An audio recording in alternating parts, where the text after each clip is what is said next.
अपनी भाषा में आप सभी का स्वागत है। आज हम शब्द विचार पढ़ेंगे। बच्चों, इससे पहले हम भाषा, लिपि और व्याकरण तथा वर्ण विचार का अध्ययन कर चुके हैं। तो ये तो आप जान ही गए हैं कि भाषा बोलते समय हम ध्वनियों का प्रयोग करते हैं। ध्वनियों का लिखित रूप वर्ण कहलाता है। वर्णों की सहायता से शब्द बनते हैं, लेकिन ये शब्द तभी कहलाते हैं जब वर्णों का समूह सार्थक हो। उदाहरण के तौर पर म, का, न, मकान, कि, सा, न, किसान, फ, ल, फल। इन उदाहरणों में आपने देखा कि प्रत्येक वर्ण का शब्द में एक निश्चित स्थान होता है, क्योंकि इन शब्दों का कोई न कोई अर्थ है। वर्णों का क्रम बदल जाने से इन शब्दों का अर्थ भी बदल जाएगा, या तो वह निरर्थक शब्द हो जाएगा। अतः उपरोक्त आधार पर हम ये देखते हैं शब्द की परिभाषा क्या है। वर्णों के सार्थक समूह को शब्द कहते हैं। अब हम देखेंगे शब्द तथा पद क्या कहलाते हैं। शब्दों से वाक्य का निर्माण होता है। जब हम अपने मन के भावों को प्रकट करते हैं तो हम शब्दों को वाक्य में एक निश्चित स्थान पर रखते हैं, अन्यथा वाक्य का अर्थ ही बदल जाएगा। इस प्रकार पद की परिभाषा देखें। शब्द का जब वाक्य में प्रयोग होता है तो वह व्याकरण के नियमों में बंध जाता है, तब वह पद कहलाता है। आइए अब हम देखेंगे शब्दों के भेद किस प्रकार के हैं। शब्दों के मुख्यतः 4 भेद। पहला उत्पत्ति के आधार पर, दूसरा रचना के आधार पर, तीसरा प्रयोग के आधार पर और चौथा अर्थ के आधार पर। सबसे पहले हम देखेंगे उत्पत्ति के आधार पर शब्दों के क्या क्या भेद हैं। हिंदी भाषा में शब्दों को उनकी उत्पत्ति के आधार पर 5 भागों में बांटा गया है। तत्सम शब्द, तद्भव शब्द, देशज शब्द, विदेशज शब्द और संकर शब्द। उत्पत्ति क्या होती है? उत्पत्ति यानी इन शब्दों का जन्म कहाँ से हुआ। तो सबसे पहले हम देखें तत्सम शब्द क्या है। भारत की सबसे प्राचीन भाषा संस्कृत भाषा है, और संस्कृत भाषा के कई शब्द भारत की अन्य भाषाओं में भी आए हैं। वे शब्द जो संस्कृत भाषा से हिंदी में आए हैं तथा उनका ज्यों का त्यों हिंदी में प्रयोग होता है, तो उन्हें हम तत्सम शब्द कहते हैं। उदाहरण के तौर पर पुष्प, वृक्ष, जल, दुग्ध, अग्नि इत्यादि।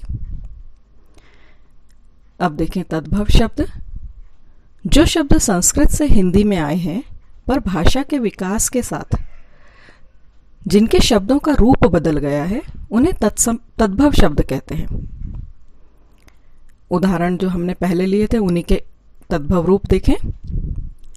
पुष्प फूल, वृक्ष का पेड़, जल का पानी और दुग्ध का दूध। देशज शब्द। जिन शब्दों का विकास हिंदी में हुआ है और वे किसी भाषा से नहीं लिए गए, उन्हें देशज शब्द कहते हैं। उदाहरण पगड़ी, थैला, डिबिया, लोटा आदि। विदेशज शब्द। समय समय पर हम भारतीयों का संपर्क विदेशियों से हुआ। उनके संपर्क में आने से हमारी भाषा पर भी उनका प्रभाव पड़ा तथा अनेक विदेशी भाषाओं के शब्द हिंदी भाषा में आ गए, जो विदेशज शब्द कहलाए। इस प्रकार जो शब्द विदेशी भाषाओं से हिंदी में आए हैं, उन्हें ही हम विदेशज शब्द कहते हैं। उदाहरण के तौर पर हम विभिन्न भाषाओं के शब्द देखेंगे, जैसे अंग्रेजी में school, college, pencil, machine, doctor आदि। फ्रेंच भाषा के शब्द हैं कूपन, कर्फ्यू, जैकेट, कारतूस। चीनी भाषा के शब्द लीची, रिक्शा, चाय, पटाखा।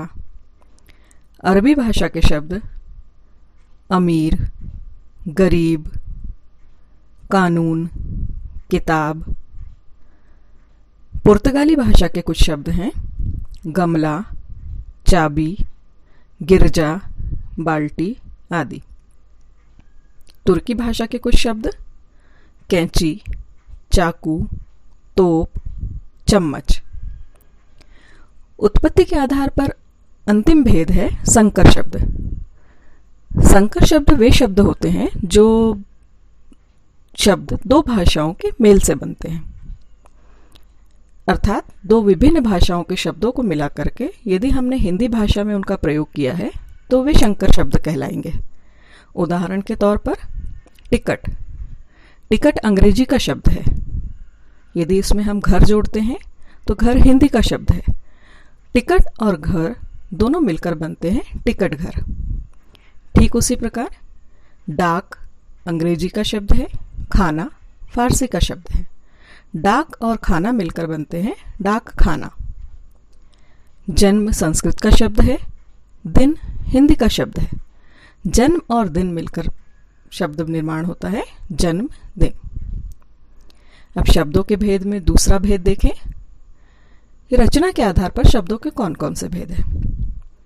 हिंदी भाषा के सभी शब्दों को उनकी रचना के आधार पर 3 भागों में बांटा गया है: रूढ़ शब्द, यौगिक शब्द और योग रूढ़ शब्द।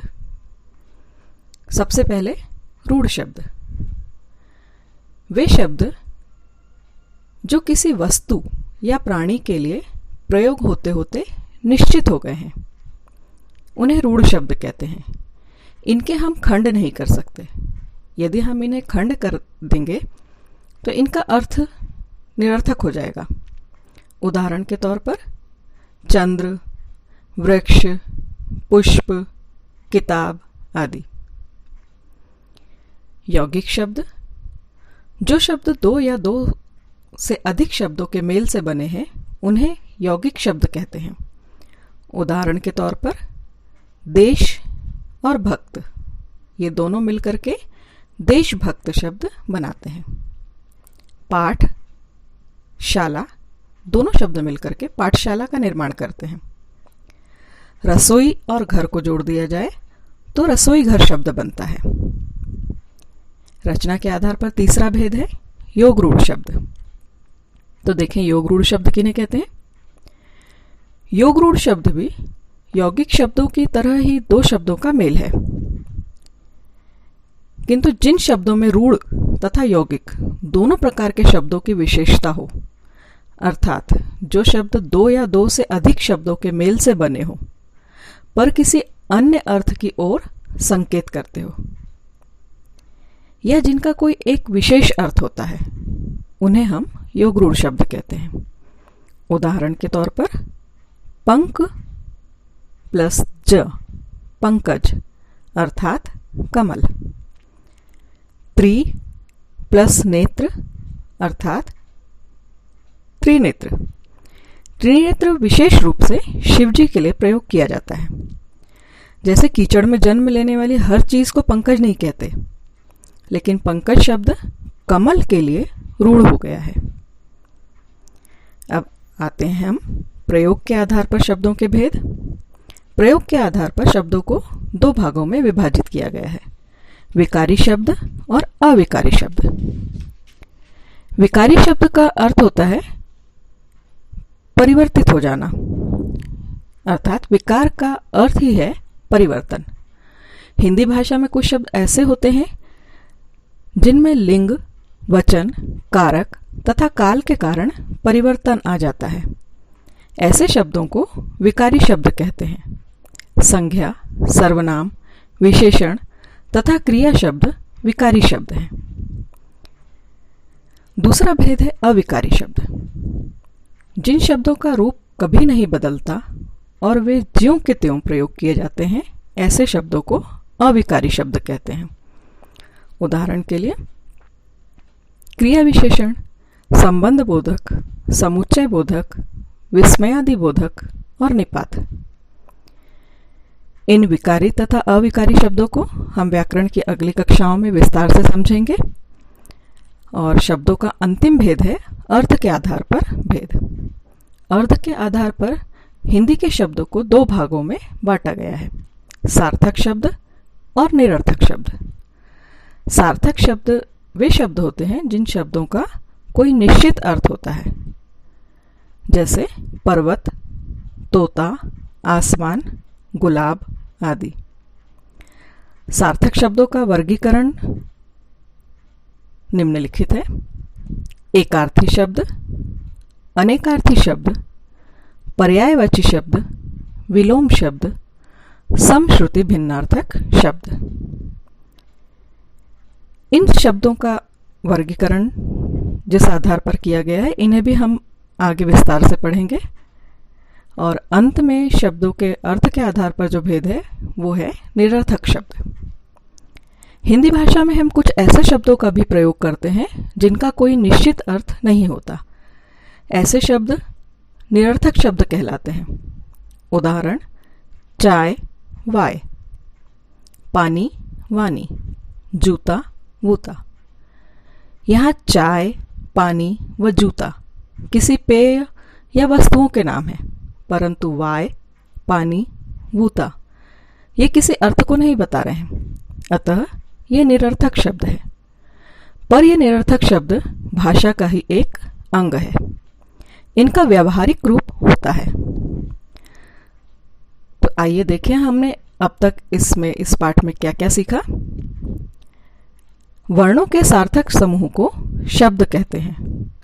उत्पत्ति के आधार पर शब्द के 5 भेद होते हैं: तत्सम, तद्भव, देशज, विदेशज, विदेशी तथा शंकर शब्द।